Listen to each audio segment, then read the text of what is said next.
የሚገርም ነገር ነው። ታውቃላችሁ የጠበቃውን ስም እስከዛሬ አናውቀውም ነበረ።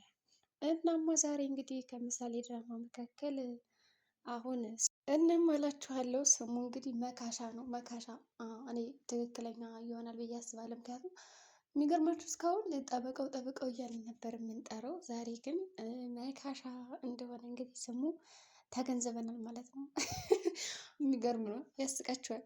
እኔ ራሱ ስቄያለሁ። ምክንያቱም ስሙን አናውቀውም ነበር፣ ግን ጠበቃው እያልን ነው ሁላችን የምንጠራው። ስለዚህ ጠበቃውና ሞገስ እንግዲህ በመጨረሻም ተገናኝተዋል። ይህ በጣም ደስ የሚል ነገር ነው። ስለዚህ እንግዲህ መድብልም ባለፈው ቪዲዮ አይታችሁት ከሆነ ፊት ለፊት ዝና እየመጣበት ነበረ።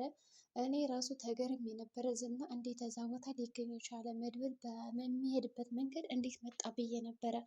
ለካ ሰላይዋ ኤደን ሁሉን ነገር ለማሌት ስለምነግራት ማሌት ደግሞ ለዝና እያቀበለች ነው ያለችው። አሁንም ቢሆን ጠበቃውም ሁላቸውም አደጋ ላይ ናቸው። ምክንያቱም ይቺ ኤደን ተብያዋ ሁሉንም ነገር ታውቃለች። አሁን በከፊል ሙሉ ለሙሉ ባነግራትም ያኔ በትንሹም ነግራት እንግዲህ መድብልን እንዲያገኘው ያደረገችው ማህሌት ናት። እናም በዛሬው ቪዲዮ እንግዲህ የታዩት አንዳንድ ነገሮች አሉ። ማህሌት እንድትወገድ ሁላቸውም ፈርደውባታል። ያ ባለሀብቱም እንዲሁም ደግሞ ካሌብም ፈርዶባታል ማለት ነው። ይሄ ነገር ጥሩ ሆኖ ሳለ ግን ደግሞ ሰው ማምለጫ አታጣም። ሁልጊዜ እዛ ክፍል ቢዘጋባትም እንዲሁም ደግሞ ሽጉጥ ቢመዝባት ዝና ማምለጫ አላት። አሁንም እንደምንም ብላ ልታመልጥ ነው። እርግጠኝነት የምታውቀው ነገር አላት ያች ልጅ። እኔ ስም ብዬ አይደለም እዛ የላኳት ሰላይ አድርጌ እና እስኪ እንታገዝ እያለች ነው እንግዲህ ያለችው። እኔ አይመለከተኝም ሰው አንቺንማ እስከ ዛሬ በቃ ሸውጄሻለሁ እሺ ምናምን እያልኩ አልፌልሻለሁ፣ ግን አሁን ላይ ምንም በቃ የምትጸጸትበት ነገር አይኖርም ከዚህ በኋላ ጉዳይሽ እያላትም ነበረ ዝና። በዛ ጉዳይ እንግዲህ እሷም እየለመነችው ትገኛለች። እና መድብል እንግዲህ አሁን አምልጧል ከዝና። ከመለጠም በኋላ ወደ ቤቱ ነው ሄደው። እንግዲህ ያው ወደ ጠበቃው ቤት ነበረ ሊሄድ የነበረው፣ ነገር ግን መንገድ ላይ ሲያገኘው ሮጠ ማለት ነው። ምክንያቱም በሮጥ ኑሮ ከያዘው አልቆለት ነበረ። ሰው ሊያግተው ነው የፈለገ፣ እናም አምልጦታል። ግን ደስ የሚለው ነገር ጠበቃው ደውሎለት ሳለ በቃ ልሞት ነው መሰል እያሉ በጣም እየደማ ነበረ እሱ ጠበቃው። እዚህ ጋር በጣም ትልቅ ጉዳት ደርሶበታል። ምክንያቱም በዛ ሰዓት ደብድቦ ስለነበር በጩቤ ምናምን እንደዚህ። እንደገና ደግሞ ያው ቁስሉ ገና አዲስ ስለነበረ ምግብም የለ፣ ጎዳና ላይ ስለሆነ የሚውለው የሚያረው ምግብ እጥረት ራሱ ብርዱ ምኑም ሲለው ያው ይታመማል ማለት ነው። ስለዚህ ያደረጉት ነገር ምንድን ነው? በቃ እዛ ጋር ሞገስ እንደምንም ብሎ ሄዶ አምጥቶት የሆነ ነገር እንዲያደርጉለት እርዳታ እንዲጠይቁት ምናምን ፈልገዋል። በእርግጥ መድብል በዛ ሰዓት እንግዲህ ተደውሎ ሲደውል ለሞገስ እኔ አልሄድም አያምነኝም ብሎ ነበር ያሰበው። ምክንያቱም በፊት ራሱን ሄድን እንዴት የወገውት፣ ስለዚህ እንዴት ነው ሂጀሽ የሚለኝ። ግን መድብል እንደምንም አድርገው ሄድ ብሎታል። እዛ ሄዶ አመጣው። ግን ሉላ እኔ ልሄድ ነበር ያለችው ሰው እንኳንም አልወጣች ሉላ። የሚገርማችሁ ነገር ሉላ ወታ ቢሆን ኑሮ የሴት ነገር ስትንደፋደፍ ወዴት እንደምትወስደው ራሱ አታውቅም ነበረ። ዋናው ነገር እንግዲህ ሞገስ ሄዶ አገኝተውታል። ካገኘውም በኋላ ወደ ቤት ይዞት መጥቷል ማለት ነው። እንግዲህ ከነ መድብል ቤት ነው የመጣው። በመጣም በኋላ አሁን ከባድ ወጥመድ ውስጥ ነው የገባው በእርግጠኝነት። ጠበቃው ማን እንደሆነ ራሱ ትደርስበታለች ብዬ አስባለሁ። ኤደን ካወቀች ደግሞ ይህ ሁሉ ነገር ከባድ ነው። ሰው ኤደን ስታጣራው ስታዋራው ነበረ መድብልን እረዳለሁ ሰው ባታምን፣ እንደገና ደግሞ ስለ ጠበቃው ቅድስት የተወሰነ ነግራኛለች ብላ ራሷን ነፃ ለመሆን አድርጋለች።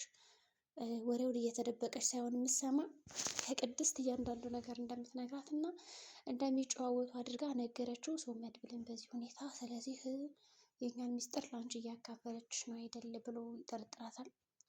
እና ብቻ ግን አሁን መድብል መጠርጠር አለበት። በዚህ ሀሳቧና ንግግሯ መጠርጠር ነው ያለበት እንጂ ካለዛ ይበላሉ ማለት ነው። ጠበቃውም እንግዲህ ከነ ብሩክ ቤት እንዳለ ከነገረቻት አሁን ለማሌት ደውላ በእርግጠኝነት ዝና ያንን በር ሰብሬ ልግባ ነው የሚለው። እና አሁን ላይ በጣም ውድድሩ እየከፋ መጥቷል። ጭቀት እየበዛበት መጥቷል። መድብልም ቢሆን ቤቱን ጠብቁ ብቻችሁን አትጡ እያለ በጣም ትዕዛዝ እየሰጣቸው ነው። የሚሆንበት ምክንያት በጣም ከባድ ነው። እንግዲህ ዝና አንዲት እህት አለችው ተብሏል። ሰው እህቱን ካላገኘው ፈልጌ ዝና በጭራሽ ሊተወኝ አይችልም ይላል። እንግዲህ እህቱ ማን ትሆን የዝና? እኔ ራሱ ጓጉቻለሁ ለማየት የዝናን እህት። እንዴ እንዳሱ ክፉ ናት ወይስ ደግሞ ጥሩ ነች? ምን ትመስላችኋለች? በነገራችን ላይ ዝና በድራማ ነው እንጂ በጣም እንደዚህ ክፉ የሆነ ገጸ ባህሪ ምናምን ነው እንጂ ክፉ የሚመስለው በጣም መካሪ ሰው ነው። እኔ ኢንተርቪው ምናምን እንደዛ አይቻለሁ ማለት እና ጥሩ ሰው ነው። ሶ ብሩክም በጣም ምስኪን ሰው ነው። መድብል ኢንተርቪውም እንደዛ አላየሁትም እስካሁን፣ ግን ጥሩ ሰው ናቸው ማለት ነው። ሰው ቅድስት የዋህ ሁላችሁም ማለት ነው። የዳጣ ፋሚሊዎችም እንደዛው በፒስ ናቸው። አጭሩ አሁን ዝና ምን ሊያደርግ ይችላል? እና ዝና አሁን ላይ ደግሞ ካሌብ በሚሰጡት ትዕዛዞች እንዳለ እየተማረረ ነው ያለ። እስኪ አንድ ቀን ቢሆን በሰላም ለዋልበት ሳትደውልብኝ የሚልበት ቀን እየመጣ ነው። ምክንያቱም አንዱን ሳይጨርሰው አንዱን ያዘዋል፣ አንዱን ሳይጨርሰው አንዱን ያዘዋል። ሰው በቃ እንቅልፍ የሚባል ራሱ የለውም። አንዳንዴ ዝና እኮ በዛም በዚህም ሲሮጥ ወይ አይሳካለት የሚያደርጋቸው ነገሮች፣ ወይ ደግሞ እንቅልፍ በስነ ስርዓት አይተኛ። ብቻ እዛም እዚህም ውዝብ ውዝብ እያለ ነው ያለ፣ እየተምታታበት ነው ያለ ማለት ነው። እንግዲህ ካሌብም ደወለና ማህሌትን አስወግዳት፣ እኔ ከደንበኛ ጋር መጣላት አልፈልግም። በእርግጥ ደንበኛውና እንትና ማለት ካሌብ ጠርቀም ያለ ገንዘብ እንደሚከፍለው ስላመነ እሺ ብሏል። እና ውጭ ሀገር ነው ያለው፣ እስካሁን አልተመለሰም። መቼ ነው የምትመጣ እያለ እየጠየቀውም ነበረ። እሱን ለመጠየቅ እንግዲህ ጊዜ ፈጅቶበታል። በቅርብ እመጣለሁ ሲለው እንግዲህ ምንድን ነው ያለው እዚህ ጋር ዝና፣ አሁንስ ምን አለ እንዳንተ በሆንኩ ነው ያለው። ምንድን ነው እሱ ባለ ሀብታሙ ውጭ ሀገር ወጥቶ ፏዝ ነጥና በቃ ትእዛዝ የሚፈልገውን ነገር ለሰዎች እየሰጠ መኖር፣ እሱ ምንም ነገር ሳያስብ ሳይጨነቅ ማለት ነው። ከዛ እንደዛ ሲለው እንዴ እኔን ለመሆኑ እኮ ቆርጠኛ መሆን ያስፈልጋል ነው ያለው።